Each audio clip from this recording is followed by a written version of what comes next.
আসসালামু আলাইকুম শিক্ষার্থীরা, সবাইকে স্বাগতম করছি অর্জন কর্তৃক আয়োজিত এসএসসি 2026 ব্যাচের জন্য আয়োজন করা পৌরনীতি ও নাগরিকতা বিষয়ক কমপ্লিট কোর্সে। এবং আমরা এর আগের ক্লাসটা লাইভ নিয়েছিলাম, কিন্তু লাইভ নিয়ে আসলে সেরকম আপনাদের কোনো রেসপন্স পাই নাই বা সেই রকম আশানুরূপ ফলও আমরা পাইনি, যার ফলে আমরা আবার রেকর্ড ক্লাসে ফিরে আসলাম। এবং সেই ধারাবাহিকতায় আজকে আমরা তৃতীয় অধ্যায় আইন স্বাধীনতা ও সাম্য পড়তে যাচ্ছি। সেই যে আইন স্বাধীনতা সাম্যর প্রত্যেকটা গুরুত্বপূর্ণ টপিক আজকের ভিডিওতে আলোচনা করা হবে এবং এর আনুষঙ্গিক আরও যা যা আছে ক্লাসে কথাবার্তা বলা হবে। তো এই জন্য তোমরা যদি চ্যানেল নতুন হয়ে থাকো বাবারা, আসলে চ্যানেলটা একটু সাবস্ক্রাইব করে দিও। ফেসবুক পেজে আসলে এখনও তো এইরকম ভিডিওগুলো তোমরা পাবা না, ফেসবুক পেজটাও চাইলে ফলো করতে পারো, কিন্তু মেইনলি ক্লাসের জন্য ইউটিউব চ্যানেলটাকে একটু সাবস্ক্রাইব করে দিও। তোমাদের ডেইলি এখানে বিভিন্ন ক্লাস আপলোড করা হচ্ছে আনটিল তোমাদের এক্সাম, তোমাদের পরীক্ষার আগ অবধি প্রত্যেকটা ক্লাস তোমরা পেয়ে যাবা। তো চলো বেশি কথা না বাড়িয়ে আজকে যে ক্লাসটা আছে এটা শুরু করি। আচ্ছা, তৃতীয় অধ্যায় যেটা আছে সেটা হচ্ছে আইন স্বাধীনতা ও সাম্য। আমরা একদম ফ্রেন্ডলি ওয়েতে পড়বো, অর্থাৎ আমাদের মনে হচ্ছে যে হয়তো খুব কঠিন, আমরা একদম সহজ করে পড়তেছি, ঠিক আছে? তো আইন স্বাধীনতা ও সাম্য আসলে কাজটা কি? অর্থাৎ আইনটা থাকবে, আইনটা কেন থাকে? আইন হচ্ছে একটা রাষ্ট্রের বলতে চাই পারো যে পরিচালক বা পরিচালনার জন্য যে জিনিসটা প্রয়োজন সেটা হচ্ছে আইন। আর স্বাধীনতা কি? স্বাধীনতা হচ্ছে মানুষকে আইন প্রয়োগের যে একটা স্বাধীনতা আছে, যে তুমি যার তার উপর যে আসলে আইনের বাস্তবায়ন করতে পারবো না, এটাও কিন্তু স্বাধীনতা। সাম্যটা হচ্ছে যে আইনের স্বাধীনতার পাশাপাশি সাম্যটার প্রয়োজন, কারণ সবার উপর তো সব কিছু তুমি যে প্রয়োগ করবে, যারা নিচু জাত বা যারা একটু কম দুর্বল তাদের উপর তো আসলে সেই রকমভাবে তুমি কোনো প্রেশারাইজ করতে পারবে না। তো আমরা আসলে তিনটা শব্দ দ্বারা তিনটা জিনিসই বুঝলাম। এবার আমরা একটু অধ্যায়ে চলে যাই। তো রাষ্ট্রের প্রতিটি নাগরিক যাতে সুখে শান্তিতে বসবাস করতে পারে, রাষ্ট্র সেজন্য আইন প্রণয়ন করে। অর্থাৎ রাষ্ট্রের প্রতিটি নাগরিক আসলে যেন তারা খুব ঠান্ডাভাবে খুব শান্তভাবে বসবাস করতে পারে, এই কারণে তারা আইন প্রয়োগ করে। আর আমরা আসলে মনে মনে সরকারকে বিভিন্নভাবে গালিগালাজ করি যে আসলে রোজ রোজ তারা এতগুলো আইন কেন আনে। আইন ছাড়া সমাজের সাম্য প্রতিষ্ঠা করা অসম্ভব। আইনের শাসনের মূল কথা হচ্ছে আইনের দৃষ্টিতে সকলের সমান। তাহলে আইনের শাসনটা কি বলছিলাম, যে আইনের দৃষ্টিতে সকলেই সমান। তাহলে এইটা কি? আমাদের সাম্যের একটা গুণ, সমতা। রাষ্ট্রের নাগরিক হিসেবে আমাদের সকলের আইনের বৈশিষ্ট্য, প্রকারভেদ ও উচ্চ স্বাধীনতার এরূপ স্বরূপ, প্রকারভেদ সংরক্ষণের উপায়, সাম্যের ধারণা, আইন স্বাধীনতা ও সাম্যের সম্পর্ক এবং নাগরিক জীবনের আইনের শাসনের গুরুত্ব ইত্যাদি জানা একান্ত আবশ্যক।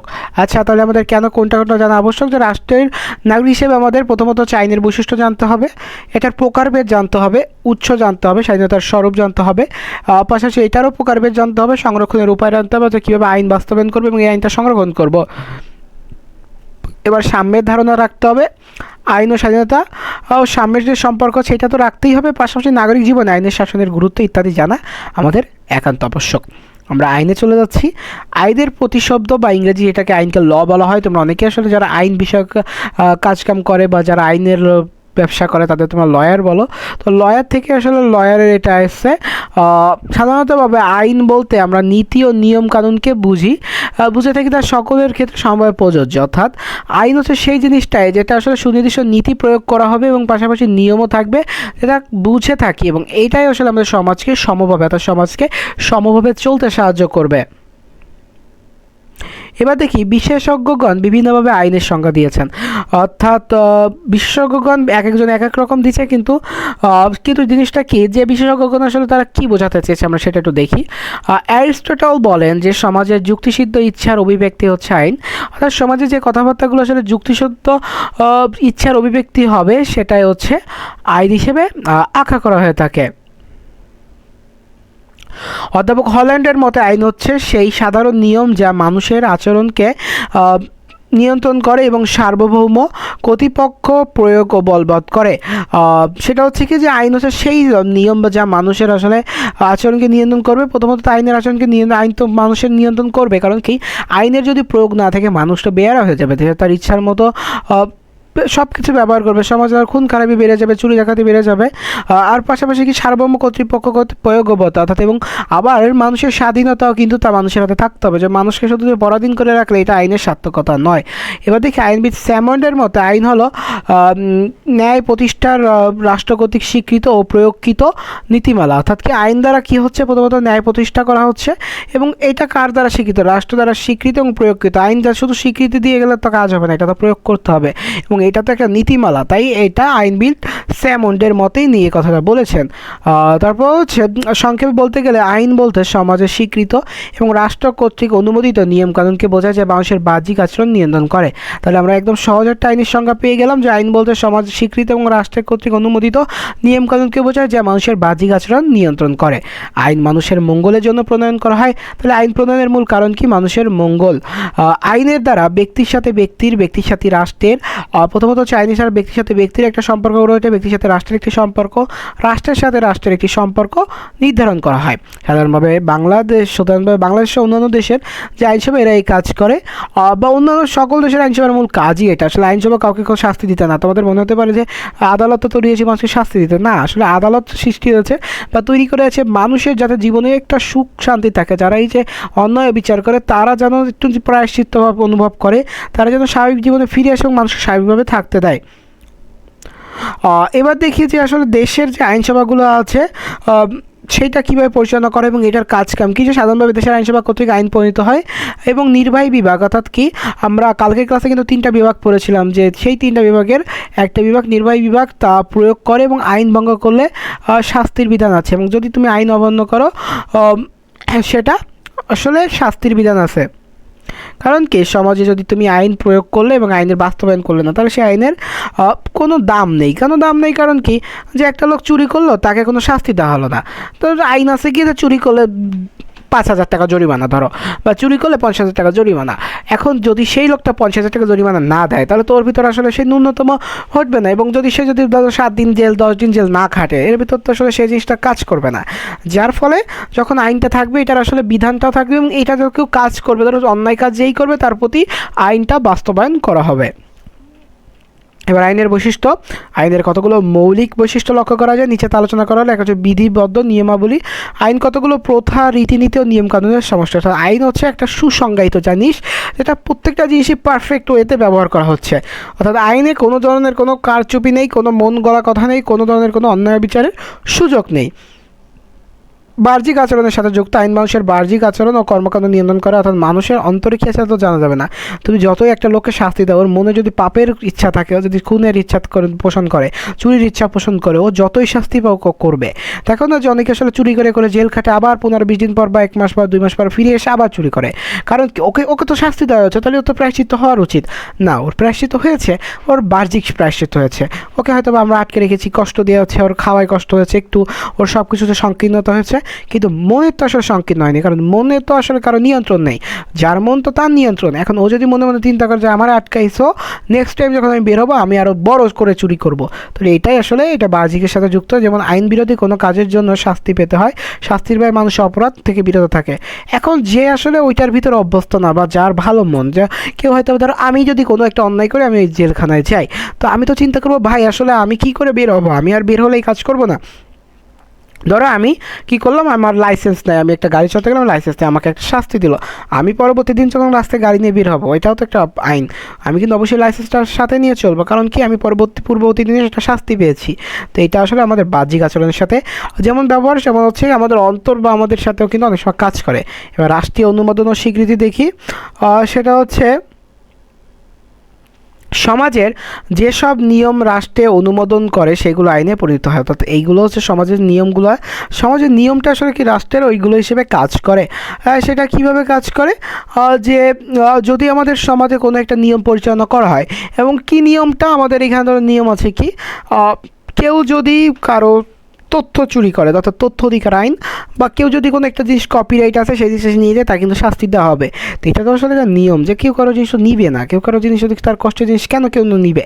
তো এটাই তো আসলে নিয়ম, এবং এটাকে যখন অনুমোদন হিসাবে করা হচ্ছে তখনই কিন্তু একটা আইনে পরিণত হয়েছে। এবার দেখি যে অন্য কথায় কি বলা হয়েছে, যে আইনের পিছনে রাষ্ট্রীয় কর্তৃত্ব থাকে।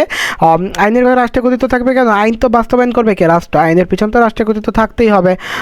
এরপরে হচ্ছে রাষ্ট্রীয় অনুমোদন ও স্বীকৃতি ব্যতিরেকে কোনো বিধিবিধান আইনে পরিণত হয় না। অর্থাৎ কি, যে এইটা পাশাপাশি যে আইনে কোনো ধরনের কোনো পরিবর্তন হয় না, পাশাপাশি ব্যতিরেকে কোনো বিধিবিধান যদি হয়, অর্থাৎ আইনে অনুমোদন ও স্বীকৃতি যখন করা হচ্ছে, তখন ব্যতিরেকে কোনো বিধিবিধান আইনে পরিণত হলেও হওয়ার সুযোগ থাকে না। এবার দেখি যে স্বাধীনতা রক্ষক, আইন স্বাধীনতার রক্ষক হিসেবে কাজ করে, এই জন্য আইনকে ব্যক্তি স্বাধীনতার ভিত্তি বলা হয়। এটা খুবই গুরুত্বপূর্ণ লাইন যে আইনকে কেন ব্যক্তি স্বাধীনতার ভিত্তি বলা হয়।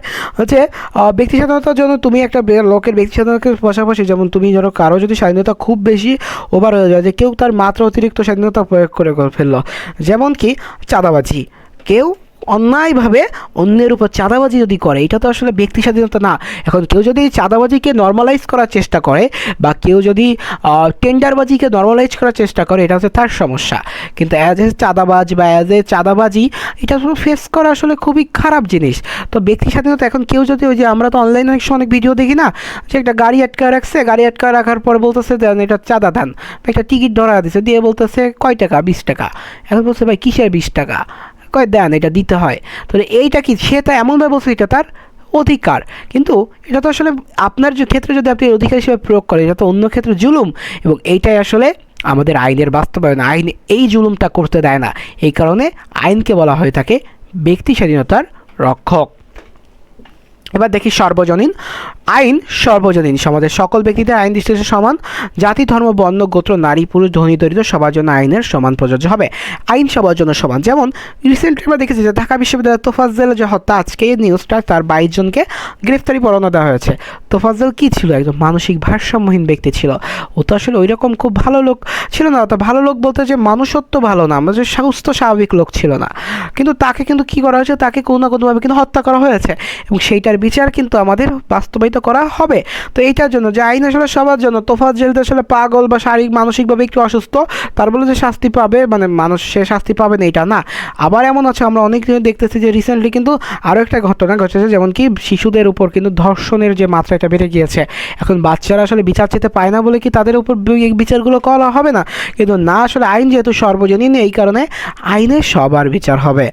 আর যদি একটা জিনিস পরবর্তীতে আলোচনা করি, যে কেউ হয়তো অন্য ধর্মী, ধরো হিন্দু ধর্মাবলম্বী, এখন সে তার উপর যদি কোনো জুলুম করা হয়, কেউ বৌদ্ধ ধর্মে তার উপর কোনো জুলুম হয়, অথবা মুসলিম ধর্মাবলম্বীর উপর যদি কোনো হিন্দু ধর্মাবলম্বী জুলুম করে, তা কোনো আসলে কেউ আসলে কারোর উপর যদি নমিনেট করার চেষ্টা করে, এটা আসলে আইনের দৃষ্টিতে আসলে এটা কখনোই কাম্য না, এবং এটা আসলে আইন কখনোই সাপোর্ট করে না। সুস্পষ্ট আইন অবশ্যই সুস্পষ্ট হবে, অন্যথায় নিরপরাধী ক্ষতির সম্মুখীন হতে হবে। অর্থাৎ আইনে কোনো ফাঁক ফোকর থাকবে না। ধরো কোনো একটা ধরনের কাজকাম করলে কোনো আইনে কোনো ফাঁক ফোকর থাকতে পারে না। তাহলে কি, যে আসলে আইনটার মানুষ যদি পুরো যদি না জানে, তাহলে কিন্তু তার এটা আইনে সে শাস্তি ভোগ করতে পারে। এখন যদি এমন হয় যে কোনো একটা বিষয়, আমাদের ধর ফ্যামিলি কার্ডে যে টাকাটা আসলো, এটা কিন্তু সরকার আজকে ফ্যামিলি কার্ডটা উদ্বোধন করে দিয়েছে, আমরা দেখেছি। তো এখন কেউ যদি চিন্তা করে যে সে 10টা সিম খুলে এখন সে এটা করলো, যে ফ্যামিলি কার্ডটা গরিব মানুষ, এখন সে গরিব মানুষ যেহেতু, সে 10টা সিম কিনলো নিজের নামে, কিনে সে এবার ফ্যামিলি কার্ডের টাকা আত্মসাৎ করলো। এটা তো আসলে সুস্পষ্টতা না, বা অন্যের অধিকার যেমন হরণ, পাশাপাশি কি সে জানতো কি আসলে সে গরিব মানুষের চিন্তা করছে যে আয় হায় আমি তো যদি টাকাগুলো নিই তাহলে তো কোনো সমস্যা নেই, কিন্তু মেইনলি এটা যে অন্যের হক সেটাও কি তাকে বুঝতে হবে। তাই আইন অবশ্যই সুস্পষ্ট হবে, এবং এমন একটা নীতিমালা তৈরি করতে হবে যেটা তার মানুষকে বোঝাতে হবে যে আপনি যদি এটা করেন, এটা কিন্তু আপনার জন্য ভাই ভালো জিনিস না। পরিবর্তনশীল আইনকে দেশ কাল ও সময় ভেদে পরিবর্তন করতে হবে। অর্থাৎ কি, আমাদের এক একটা সময় এক একটা পরিবর্তন করতে হবে। যেমন কি, ধরো কিছুদিন আগে আমাদের দেশে কোনো একটা বিষয়ে শাস্তি প্রদান করা হতো, এখন সেই বিষয়টাকে কিন্তু আপাত দৃষ্টিতে একটু ভালোভাবে দেখা হচ্ছে। আবার দেখো সেটা হয়তো এখন যে জিনিসটা আপাত দৃষ্টিতে ভালোভাবে দেখা হচ্ছে, ইন ফিউচার এটা হয়তো বা ভালোভাবে দেখা হবে না। এখন যে কোনো জিনিস হোক, এটা তো এইটাই আসলে আমাদের দেশকাল সময় ভেদে আমাদের এটা দেখতে হবে। এবার আইনের প্রকারভেদটা যদি দেখি, আইন কত প্রকার তা নির্দিষ্ট নয়, এই সম্পর্কে বিভিন্নজন বিভিন্ন মত দিয়েছেন। অধ্যাপক হলাইন আইনকে দুইভাবে ভাগ করেছেন, ব্যক্তিগত আইন, সরকারি আইন। তাহলে ব্যক্তিগত আইন কি, মার্কিন সমাজবিজ্ঞানী অধ্যাপক R.M. ম্যাগাইবারের মতে আইন দুই প্রকার, জাতীয় আইন আর একটা হচ্ছে আন্তর্জাতিক আইন। জাতীয় আইনকে তিনি দুই ভাগে ভাগ করেছেন, এক হচ্ছে সাংবিধানিক আইন আর হচ্ছে সাধারণ আইন। তাহলে আমরা কয়েকটা আইনের ধাপ দেখলাম, এবং এই ধাপগুলোই আমাদের আসলে কাজকাম করে থাকে। যদি দেখি আসলে কিভাবে আইনের উৎসের ভিত্তিতে আইন 6 প্রকার হয়ে থাকে, শাসনতান্ত্রিক আইন, তারপর হচ্ছে সাধারণভাবে প্রণীত আইন, প্রথাভিত্তিক আইন, বিভাগীয় কর্মকর্তা কর্তৃক প্রণীত আইন, শাসন বিভাগীয় আইন, আন্তর্জাতিক আইন। আর আইন সাধারণত 3 প্রকার, রাষ্ট্র সম্পর্কিত আইন, পাবলিক ল, ব্যক্তি সম্পর্কিত আইন, প্রাইভেট ল, আন্তর্জাতিক আইন, ইন্টারন্যাশনাল ল।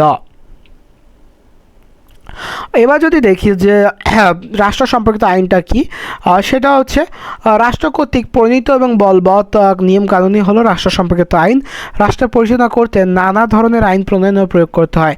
রাষ্ট্র সম্পর্কিত আইন সাধারণত আইনসভা পার্লামেন্টে প্রণীত হয়, অর্থাৎ রাষ্ট্র যে আইনগুলো প্রয়োগ করতেছে এটা কিন্তু পার্লামেন্ট থেকে পাশ করা হবে, অর্থাৎ পার্লামেন্টে থেকে পাশ করা হবে কীভাবে? আমাদের সংসদ কিন্তু এখন অ্যাক্টিভ না, কিন্তু সংসদে যখন ফার্স্ট অধিবেশন হবে হয়তো বা অনেক কিছু আছে যেটা বিগত বা অন্তর্বর্তীকালীন সরকারের সময় এই আইনগুলো ছিল, এটা কিন্তু তারা আস্তে আস্তে বাতিল করে দিবে। রাষ্ট্র সম্পর্কিত আইন আবার নিম্নরূপ হচ্ছে ফৌজদারি আইন। ফৌজদারি আইন হচ্ছে রাষ্ট্রের বিচার বিভাগের কাছে পরিচালনা হয় এবং এ ধরনের আইন প্রণয়ন করা হয় সমাজে আইন শৃঙ্খলা রক্ষা, শান্তি বজায় রাখা, ব্যক্তির অধিকার নিশ্চিত করা এবং দণ্ড দেওয়ার জন্য ফৌজদারি আইন প্রয়োগ করা হয়ে থাকে। আর প্রশাসনিক আইনটা কেন ব্যবহার করা হয়? প্রশাসনিক আইন হচ্ছে প্রশাসনিক আইনের মাধ্যমে রাষ্ট্রীয় প্রতিষ্ঠান পরিচালনা এবং এসব প্রতিষ্ঠানের মাধ্যমে জনসেবা নিশ্চিত করা এবং সংশ্লিষ্ট ব্যক্তিবর্গের কর্মকাণ্ড নিয়ন্ত্রণ করা হয়ে থাকে। এবার ব্যক্তি সম্পর্কিত আইনটা যদি দেখি, যে আইন রাষ্ট্রীয়ভাবে প্রণীত না হলেও সামাজিকভাবে স্বীকৃত। তবে ব্যক্তি সম্পর্কিত আইন আসলে রাষ্ট্রীয়ভাবে স্বীকৃত না, ব্যক্তির সাথে ব্যক্তির সম্পর্ক রক্ষা, সামাজিক শৃঙ্খলা বজায় রাখার জন্য এই আইন প্রণয়ন করা হয়। যেমন চুক্তি ও দলিলপত্র, চুক্তি দলিলপত্র কিন্তু সরকারিভাবে স্বীকৃত করে না। আপনি একটা চুক্তি করছেন, এটা তো সরকার আসলে সংসদে ঘোষণা করবে না, এটা হচ্ছে ব্যক্তি সম্পর্কিত আইন। আর আন্তর্জাতিক আইন হচ্ছে এক রাষ্ট্রের সাথে অন্য রাষ্ট্রের সম্পর্ক রক্ষার জন্য যে আইন প্রণয়ন ও প্রয়োগ করা হয়। প্রথমত আইন প্রণয়ন করতে এবং প্রয়োগ করতে হবে, তাতে আন্তর্জাতিক আইন বলা হয়ে থাকে। তাহলে আন্তর্জাতিক আইনের আমরা একটা সংজ্ঞা পেলাম। বিভিন্ন রাষ্ট্র পরস্পরের সাথে কেমন আচরণ করবে, এক রাষ্ট্র অন্য রাষ্ট্রের সাথে নাগরিকদের সাথে কেমন ব্যবহার করবে, কীভাবে আন্তর্জাতিক সমস্যার সমাধান করা হবে, আন্তর্জাতিক আইনের মাধ্যমে তা নির্ধারণ করা হয়। আইনের উৎস, আইনের উৎপত্তি বিভিন্ন উৎস থেকে হতে পারে। আইনের উৎসগুলো নিম্নবর্ণিত। এক হচ্ছে প্রথা। প্রথা হচ্ছে দীর্ঘকাল যাবৎ কোনো, অর্থাৎ আমাদের আইন উৎস কি, যে আমরা যে আইনগুলো ফলো করতেছি এটার কোথা থেকে এটার অরিজিন, বা এইটা অরিজিনটা কীভাবে কী হয়েছে, বা কোথা থেকে আমরা আসলে এটা গ্রহণ করেছি, সেটাই তো মূল বিষয়। তো প্রথমত হচ্ছে প্রথা। দীর্ঘকাল যাবৎ কোনো নিয়ম সমাজে চলতে থাকে এটাকে প্রথা বলা, অর্থাৎ আমাদের সমাজে যদি কোনো চলতে থাকে প্রথা বলে। রাষ্ট্র সৃষ্টির পূর্বে প্রথার মাধ্যমে মানুষ নিয়ম আচরণ নিয়ন্ত্রণ করত। অর্থাৎ এই যে রাষ্ট্রের সৃষ্টি হচ্ছে, অর্থাৎ নগর রাষ্ট্র আমরা গেলে কিন্তু পড়েছি কালকে ক্লাসে, অর্থাৎ কালকে ক্লাসে একটা লাইভ ক্লাস নিয়েছিলাম এবং লাইভ ক্লাসে কোনো রেসপন্সই পাই নাই, যার ফলে দেখলাম যে আসলে রেকর্ডেড ক্লাস দিলে আরও বেশি রেসপন্স আসতেছে এবং তোমাদের বেশি লোকের কাছে পৌঁছাচ্ছে। আমার এখন মূল লক্ষ্য হচ্ছে ক্লাস যতটা বেশি লোকের কাছে পৌঁছানো। লাইভ ক্লাস পরবর্তীতে অন্য এক সময় করা যাবে, চেষ্টা করলাম আসলে জিনিসটা সব কিছুই চেষ্টা করতে হয়। রাষ্ট্র সৃষ্টির পর সেসব প্রথা রাষ্ট্র কর্তৃক অনুমোদন লাভ করে এবং সেগুলো আইনে পরিণত হয়।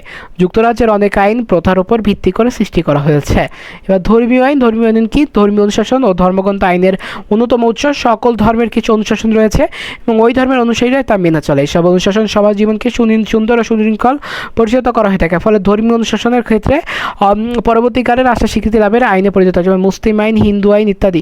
অর্থাৎ মুসলিম বিবাহ আইন, হিন্দু বিবাহ আইন, যে আইনগুলো আছে এটা কিন্তু ধর্মীয় ক্ষেত্রে ব্যবহৃত করা হচ্ছে। হিন্দু ধর্মের বিবাহের একটা আইন আলাদা, মুসলিম ধর্মের বিবাহের একটা আইন আলাদা। এটাই আমাদের দেশের সম্পত্তি আইনেরগুলোর উপর দুটি ধর্ম থেকে এসেছে। আমাদের সম্পত্তি ব্যবহারের ক্ষেত্রেও কিন্তু মুসলিম আইনটা ব্যবহার করা হয়ে থাকে, আবার হিন্দু আইনও ব্যবহার করা হয়ে থাকে।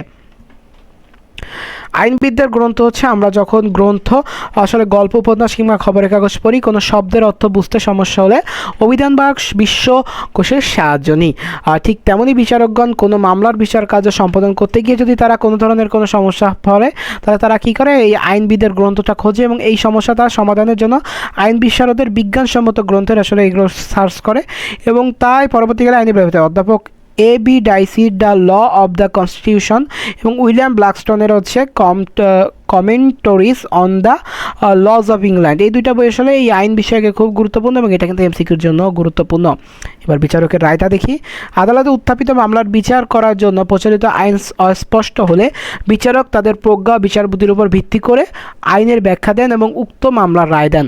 অর্থাৎ কোনো একটা আইন কোর্টে উঠলো যেটা আসলে বিচারটার যে কীভাবে হবে এটা আইন অস্পষ্ট। কোনো একটা কিছু উঠলো যে কোনো একটা মহিলা কোনো একটা অন্যায় করেছে কিন্তু সন্তান সম্ভবা, এখন সে হয়তো বা খুন করে ফেলেছে, কিন্তু এটা তো আসলে আইনে আছে। যদি কোথাও না আইন না থাকে, এখন তার প্রতি কি অবিচার দেখানো হবে যে তাকে মেরে ফেলা হবে? তা তো না, তাকে বলা হবে যে আসলে আপনি আপনার সন্তানকে জন্মদান করেন, পরবর্তীতে আপনার যে বিচারটা আছে এটা হচ্ছে বাস্তবায়িত করা হবে। তাহলে এটা হচ্ছে বিচারকের রায় এবং বিচারক তার প্রজ্ঞা বিচার বুদ্ধি দিয়ে এটা করবে। বা কোনো কারণের জন্য কোনো একটা ধর্ষণের মামলা হলো, বিচারক বললো যে আসলে কোনো ধরনের লেন্দি প্রসেসে আমরা যেতে চাচ্ছি না। 1 সপ্তাহের ভিতরে এই বিচার প্রসেসটা হবে এবং 7 দিনের পরবর্তী যে কর্মদিবস সেদিনই আসলে এই অপরাধীকে শাস্তি প্রয়োগ করা হবে, তো বা শাস্তি প্রদান করা হবে।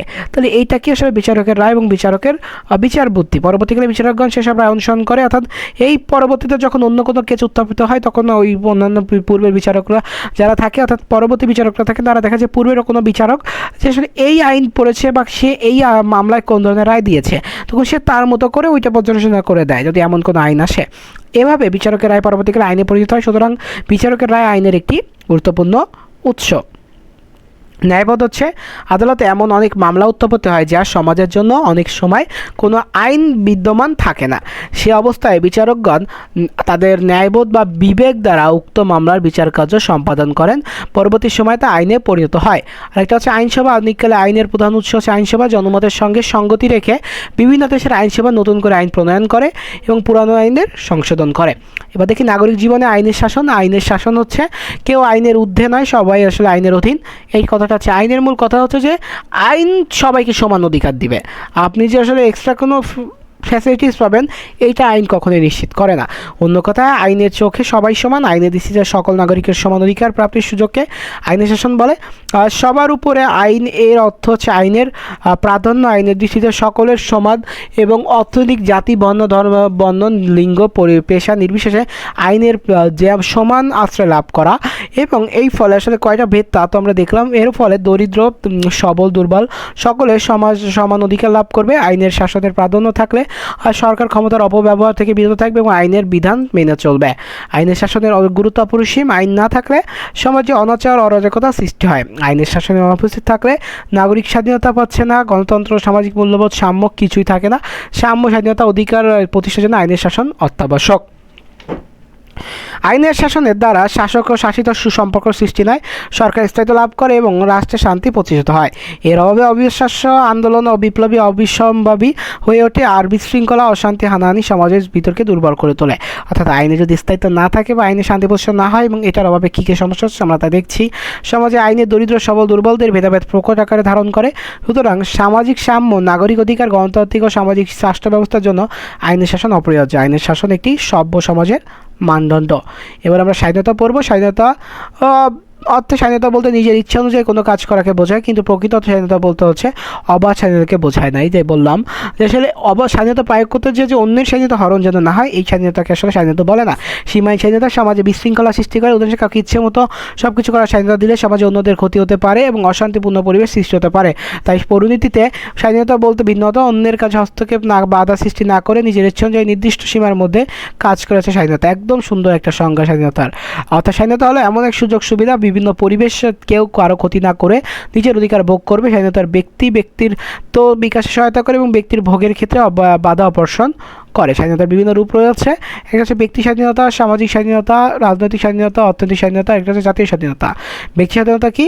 ব্যক্তি স্বাধীনতা হচ্ছে বলতে এমন স্বাধীনতাকে বোঝায় যে স্বাধীনতা ভোগ করলে অন্যের কোনো ক্ষতি হয় না, অর্থাৎ ধর্মচর্চা, পারিবারিক গোপনীয়তা রক্ষা ইত্যাদি যে স্বাধীনতা রয়েছে। এ ধরনের স্বাধীনতা ব্যক্তির একান্ত নিজস্ব বিষয়। আর সামাজিক স্বাধীনতা হচ্ছে জীবন রক্ষা, সম্পত্তি ভোগ বা বৈধ পেশা গ্রহণ করা সামাজিক স্বাধীনতার অন্তর্ভুক্ত। এ ধরনের স্বাধীনতা ভোগের মাধ্যমে নাগরিক জীবন বিকশিত হয়। সমাজে বসবাসকারী মানুষের অধিকার রক্ষার জন্য সামাজিক স্বাধীনতা প্রয়োজন। এই স্বাধীনতা এমনভাবে ভোগ করতে হয় যেন অন্যের অনুরূপ স্বাধীনতা ক্ষুণ্ণ না হয়। আচ্ছা, রাজনৈতিক স্বাধীনতা দেখি। ভোট দেওয়া, নির্বাচিত হওয়া, বিদেশ অবস্থানকারী নিরাপত্তা লাভ, অর্থাৎ এটা হচ্ছে কি আপনার পলিটিক্যাল অ্যাসাইনমেন্ট আপনারা দিতে হবে। বিদেশে কোনো একটা দেশের, ইরানে যেমন যুদ্ধ হচ্ছে, এখন কি বাংলাদেশিদের কি মেরে ফেলা হবে? কেন? বাংলাদেশিরা কি দোষ করছে? তারা কেউ দেশে থেকে কোনো দোষ করছে নাকি? তারা তো বাংলাদেশের নাগরিক। এখন বাংলাদেশের কূটনীতিক মহল আছে বা বাংলাদেশের সরকার আসলে এটা নিশ্চিত করবে যে ইরানে বা ইসরায়েল বা যে দেশেই যুদ্ধ লাগুক বাংলাদেশে তার গায়ে যেন কোনো টোকা না লাগে, এটা তাদের দায়িত্ব। এবং এইটাই আসলে রাজনীতির একটা আইনের একটা বাস্তবায়ন যে আপনি যে দেশেই থাকেন না কেন এইটা আপনার রাজনৈতিক স্বাধীনতাকে রক্ষা করবে। এবং এইসব স্বাধীনতার জন্য রাষ্ট্রীয় শাসন কাজে অংশগ্রহণের সুযোগ লাভ করে। গণতান্ত্রিক ব্যবস্থায় স্বাধীনতা অত্যন্ত গুরুত্বপূর্ণ। অর্থনৈতিক স্বাধীনতা হচ্ছে যোগ্যতা অনুসারে পেশা গ্রহণ, অর্থাৎ আপনার যোগ্যতা আছে আপনি কত যোগ্যতার বিরুদ্ধে যেন আপনাকে কেউ কোনোভাবে শোষণ না করে এবং উপযুক্ত পারিশ্রমিক লাভ করে এবং আপনি যে কাজ করছেন সেটা যেন আপনি উপযুক্ত পারিশ্রমিক পান। মূলত আর্থিক সুবিধা প্রাপ্তির জন্য নাগরিকরা অর্থনৈতিক স্বাধীনতা ভোগ করে এবং এই স্বাধীনতা না থাকলে অন্যান্য স্বাধীনতা ভোগ করা যায় না। সমাজে অন্য শ্রেণীর শোষণ থেকে মুক্ত থাকার জন্য অর্থনৈতিক স্বাধীনতা প্রয়োজন। এবার দেখি যে আমাদের জাতীয় স্বাধীনতাটা কীভাবে কাজ করে। বাংলাদেশ একটি স্বাধীন রাষ্ট্র এবং অন্য রাষ্ট্রের হস্তক্ষেপ থেকে মুক্ত। বাংলাদেশের এই অবস্থানকে জাতীয় স্বাধীনতা বা রাষ্ট্রীয় স্বাধীনতা বলে। এই স্বাধীনতার ফলে একটি রাষ্ট্র অন্য একটি রাষ্ট্রের কর্তৃত্ব মুক্ত হয় এবং প্রত্যেক জাতীয় স্বাধীন রাষ্ট্রের এই স্বাধীনতা ভোগ করে। এবং আইন ও স্বাধীনতার আমরা সম্পর্ক দেখি। আইন ও স্বাধীনতার বিভিন্ন সম্পর্ক রাষ্ট্রবিজ্ঞানীদের বিভিন্ন মতবিরোধ রয়েছে।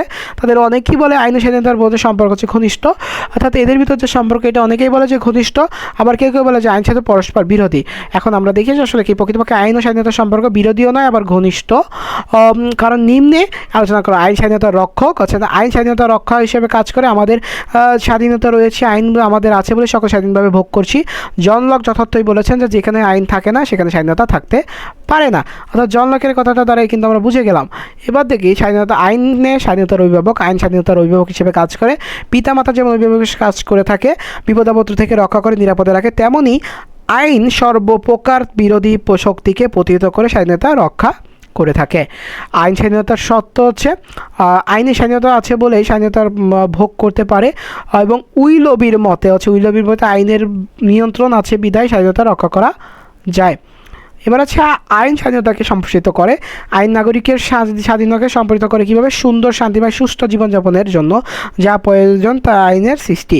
এবং এসব কাজ করতে গিয়েও যদি আইন স্বাধীনতাকে নিয়ন্ত্রণ করে কিন্তু বাস্তবে স্বাধীনতাকে সম্প্রসারিত হয়। সুতরাং বলা যায় যে আইন ও স্বাধীনতার সম্পর্ক অত্যন্ত ঘনিষ্ঠ, তবে সকল আইন স্বাধীনতাকে সংগ্রহণ করে না। যেমন জার্মানি হিটলার আইনের কথা উল্লেখ করা যায়, কারণ তার আইন মানবতা বিরোধী আইন ছিল, যে কথা আমরা কিন্তু প্রথমে আলোচনা করেছি যে আইনটা কিন্তু একটা লিমিট আছে, আপনি লিমিটের বাইরে প্রয়োগ করতে পারবেন না। তবে যে বেআইন জনগণের সম্মতির উপর প্রতিষ্ঠিত এবং সে এটা হচ্ছে যে আইন হয়তো হবে স্বাধীনতার রক্ষক বক্ষ শর্ত ভিত্তি। এবার আমরা সাম্য দেখব। সাম্য হচ্ছে সাম্যের অবদান সমান, অতএব শব্দগত অর্থে সাম্য বলতে বোঝায় সমাজের সবার সমান মর্যাদাকে বোঝায়, কিন্তু সমাজে সবাই সমান নয়, সবাই সমান যোগ্যতা নিয়ে জন্মগ্রহণ করে না। প্রকৃত অর্থে সাম্য বলতে এমন এক সামাজিক পরিবেশকে বোঝায় যেখানে জাতি, ধর্ম, বর্ণ ইত্যাদি নির্বিশেষে যোগ্যতা অনুযায়ী সবাই সমান সুযোগ সুবিধা লাভ করে, যেখানে কারোর জন্য কোনো বিশেষ সুবিধা নেই এবং সেই সুযোগ সুবিধা ব্যবহার করে সকলের নিজ নিজ দক্ষতা বিকাশ ঘটাতে পারে। মূলত সাম্য বলতে বোঝায় প্রথমত কোনো ব্যক্তি বা শ্রেণীর জন্য নিজের বিশেষ সুযোগ সুবিধার অবসান এবং দ্বিতীয়ত হচ্ছে সকলের জন্য পর্যাপ্ত সুযোগ সুবিধার ব্যবস্থা করা, তৃতীয়ত হচ্ছে যোগ্যতার অনুসারে সমান সুযোগ সুবিধা ভোগ করা। এবার সাম্যের বিভিন্ন রূপ দেখি যে মানুষের বিভিন্নমুখী বিকাশ সাধনের জন্য বিভিন্ন ধরনের সুযোগ সুবিধার প্রয়োজন। নাগরিক জীবনের বিভিন্ন সুযোগ সুবিধা ভোগের জন্য সাম্যকে বিভিন্নভাবে ভাগ করা হয়। এক হচ্ছে সামাজিক সাম্য, দুই হচ্ছে রাজনৈতিক সাম্য, তিন হচ্ছে অর্থনৈতিক সাম্য, চার হচ্ছে আইনগত সাম্য, পাঁচ হচ্ছে স্বাভাবিক সাম্য এবং ছয় হচ্ছে ব্যক্তিগত সাম্য। আপনাদের কিন্তু এই প্রত্যেকটা খুব গুরুত্বপূর্ণ এবং খুব ভালো করে পড়বেন। সামাজিক সাম্যটা কি? জাতি, ধর্ম, বর্ণ নির্বিশেষে আসলে সকলের যে সদস্যের মনোভাব সুযোগ সুবিধা ভোগ করবে, এটাই সামাজিক সাম্য। অর্থাৎ আপনি সমাজে যেহেতু সকলের সমতা থাকবে, আপনি যে ধর্মের হন না কেন, যে বর্ণের হন না কেন, যে গোষ্ঠীর হন না কেন, বা যে পেশার বা যে লিঙ্গের হন না কেন, আপনার জন্য সর্বপরিচয় আপনি একটা সমান অধিকার পাবেন। এক্ষেত্রে কোনো ব্যক্তি বা শ্রেণীকে বিশেষ সুবিধা দেওয়া যাবে না। রাজনৈতিক সাম্য হচ্ছে রাজনীতির ক্ষেত্রে সকলের সমান সুযোগ সুবিধা থাকার জন্য রাজনৈতিক সাম্য। অর্থাৎ রাজনৈতিক কোনো দলের আসলে আপনি প্রতিনিধি বা এজেন্ডা বাস্তবায়ন করেছেন বলে যে আপনি সমাজে বেশি সুবিধা পাবেন এটা না। আপনি যে দলের সাপোর্ট করেন, আপনি যখন রাজনৈতিক আলোচনা করবেন আপনার জন্য সাম্যতা প্রপারভাবে প্রমাণ করা হয়, যেটা এখনকার সমাজে খুবই বিরল। অর্থনৈতিক সাম্যটা হচ্ছে যোগ্যতা অনুযায়ী প্রত্যেকের কাজ করার ন্যায্য মজুরি পাওয়ার, অর্থাৎ আপনি কাজ করেছেন আপনাকে মজুরি দিতে হবে এবং আপনি যোগ্যতা আছে আপনি কাজ করবেন, অর্থাৎ আপনার যোগ্যতা আছে আপনাকে একটু যদি কেউ আপনার থেকে নিম্ন যোগ্যতার লোককে আরও বেশি জায়গা দিয়ে দিচ্ছে তার স্বজনপ্রীতির জন্য আপনাকে কম জায়গায় রাখছে, এটা আসলে আইন সাপোর্ট করে না। আইনগত সাম্য হচ্ছে সকলের দিকে আইনের দৃষ্টিতে সমান এবং এটা আসলে মানুষকে যে মানুষের বিনা অপরাধে গ্রেফতার এবং বিনা বিচার আটক না হওয়ার আইনগত সাম্য। কেউ একটা আইন করলো, অন্যায় করলো, এখন আপনি দুর্বল এই জন্য আপনার উপর সেটা চাপিয়ে দিল, এটা তো কাজ হবে না। তো এটা আসলে আইনগত সাম্যের একটা উদাহরণ। এবার দেখি স্বাভাবিক সাম্য হচ্ছে এই তো জন্মগতভাবে প্রত্যেক মানুষ স্বাধীন ও সমান, অর্থাৎ আমরা যে জন্মের পরতেই কিন্তু আমরা স্বাধীন এবং আমরা এটার উপরেই কিন্তু আসলে সব কিছু নির্ভরশীল, যে আমাদের কিন্তু কারো অন্তর্গত নয়। আর সর্বশেষ আছে ব্যক্তিগত। স্বাভাবিকভাবে আসলে আমরা এটা শারীরিক ও মানসিকভাবে সমান হতে পারে না, কিন্তু বর্তমান সমাজে তা প্রায় অচল। এই যে লাইনটা গুরুত্বপূর্ণ। এবার দেখতেছি ব্যক্তিগত সাম্য জাতি, ধর্ম, মর্যাদা নির্বিশেষে মানুষকে মানুষ কোনো না কোনো ব্যবধান ব্যক্তিগত সাম্য, অর্থাৎ ব্যবধান না করাকে আসলে ব্যক্তিগত সাম্য বলা হয়। সাম্য স্বাধীনতার সম্পর্ক। সাম্য স্বাধীনতার পারস্পরিক সম্পর্ক নিয়ে রাষ্ট্রবিজ্ঞানের দুটি ধারণা আছে। সাম্য স্বাধীনতা পরস্পর সম্পূরক, সাম্য স্বাধীনতা পরস্পর পরস্পর বিরোধী। এই দুটি ব্যাখ্যা করলে আমরা উভয় স্পষ্ট হয়ে উঠবে। পরস্পর বিরোধী কি? সাম্য বা স্বাধীনতা পরস্পর নির্ভরশীল। সাম্য ছাড়া বাক স্বাধীনতার বা স্বাধীনতার কথা যেমন কল্পনা করা যায়, ঠিক তেমন স্বাধীনতা ছাড়া সাম্যের কথা ভাবা যায় না।